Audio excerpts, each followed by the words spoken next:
Good morning students. आज हम tenth class की साइंस की वर्कशीट करेंगे बेटा, वर्कशीट नंबर 36।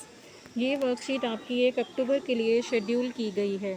आज की वर्कशीट में हमें मानव नेत्र के बारे में पढ़ना है। दृष्टि के लिए हमारे 2 नेत्र क्यों हैं, केवल एक ही क्यों नहीं? हमें देखो 2 नेत्र मिले हैं ना, तो 2 ही आँखें क्यों ज़रूरी हैं? एक ही आँख से काम क्यों नहीं चल जाता? एक नेत्र की बजाय 2 नेत्र होने के हमें अनेक लाभ हैं।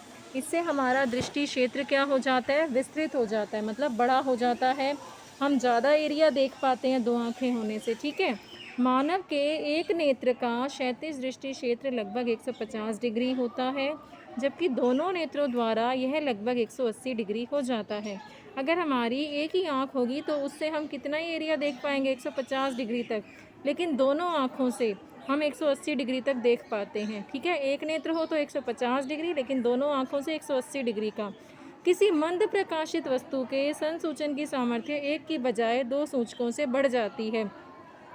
कोई अगर वस्तु जिससे प्रकाश आ रहा है वो मंद प्रकाशित है, उसमें हल्का प्रकाश है, तो हम उसको एक आँख की बजाय 2 आँखों से अच्छे से देख पाते हैं, ठीक है। शिकार करने वाले जंतुओं के 2 नेत्र प्रायः उनके सिर पर होते हैं, और वो भी विपरीत मतलब उल्टी दिशा में होते हैं, जिससे कि उन्हें अधिकतम विस्तृत दृष्टि क्षेत्र मिल जाता है। वो ज़्यादा से ज़्यादा एरिया देख पाते हैं। क्यों? क्योंकि उनके जो दोनों नेत्र हैं वो विपरीत दिशा में हैं। परंतु हमारी जो आँखें हैं वो कैसे होती हैं, सिर पर सामने की ओर होती हैं। इस प्रकार हमारा दृष्टि क्षेत्र कम हो जाता है, परंतु हमें त्रिविम चाक्षुषी का लाभ मिल जाता है। अगर आप एक नेत्र बंद करके देखो तो आपको सारा संसार चपटा लगता है, ठीक है, केवल द्विविम लगेगा। दोनों नेत्र खोलिए तो आपको संसार की वस्तुओं में गहराई की तीसरी विमा भी दिखाई दे जाएगी। हमारे नेत्रों के बीच क्या है, कुछ सेंटीमीटर का अंतर भी बना हुआ है। दोनों नेत्र होने की वजह से हम ज़्यादा एरिया और अच्छे से देख पाते हैं, क्योंकि जो हमारा हर एक आँख जो है ना, हमारी एक दोनों आँखें जो हैं किसी भी वस्तु का अलग अलग प्रतिबिंब बनाती है। एक आँख किसी वस्तु का प्रतिबिंब अलग बनाएगी, दूसरी आँख जो है वो किसी वस्तु का प्रतिबिंब अलग बनाएगी। और फिर जो हमारा मस्तिष्क क्या करता है, उसका काम क्या है, इन दोनों प्रतिबिंबों को मिला करके एक प्रतिबिंब बना देना, ठीक है। इस प्रकार अतिरिक्त सूचना का उपयोग करके हम यह बता देते हैं कि कोई वस्तु हमारे कितनी पास है या दूर है। आगे पढ़ते हैं। देखो, नेत्रदान।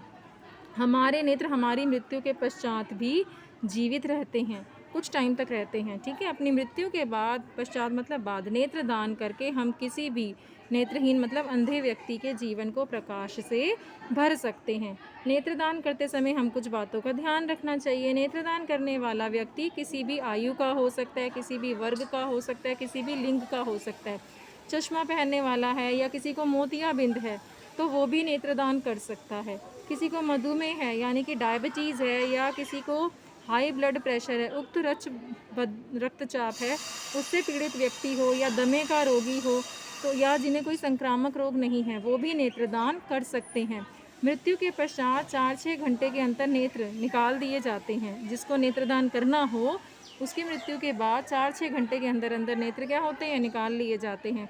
तो इसलिए समीप के नेत्र बैंक को तुरंत सूचित करना चाहिए, ठीक है। नेत्र बैंक की टीम जो है या तो वह व्यक्ति के घर पर आकर नेत्र निकाल लेती है या फिर अस्पताल में निकाले जाते हैं। नेत्र निकालने में मात्र 10-15 मिनट लगते हैं। यह बड़ी सरल प्रक्रिया होती है, इसमें किसी प्रकार का निरूपण नहीं होता। अब नेत्र का एक युगल कोर्निया जो है वो 4 व्यक्तियों को दृष्टि प्रदान करता है। ये एक युगल कोर्निया कितने व्यक्तियों को दृष्टि देता है? 4 व्यक्तियों को। अब इस वर्कशीट के प्रश्न उत्तर देखो। दृष्टि के लिए हमारे 2 नेत्र क्यों ज़रूरी हैं? तो देखो, इसका आंसर यहाँ से लिख लो कि एक नेत्र की बजाय हमें 2 नेत्र से अनेक लाभ हैं। इससे हमारा दृष्टि क्षेत्र विस्तृत हो जाता है। मानव का एक नेत्र का क्षैतिज दृष्टि क्षेत्र लगभग 150 डिग्री है, जबकि दोनों नेत्रों द्वारा यह लगभग 180 डिग्री हो जाता है। ये हमारा पहले का आंसर हो गया, ठीक है।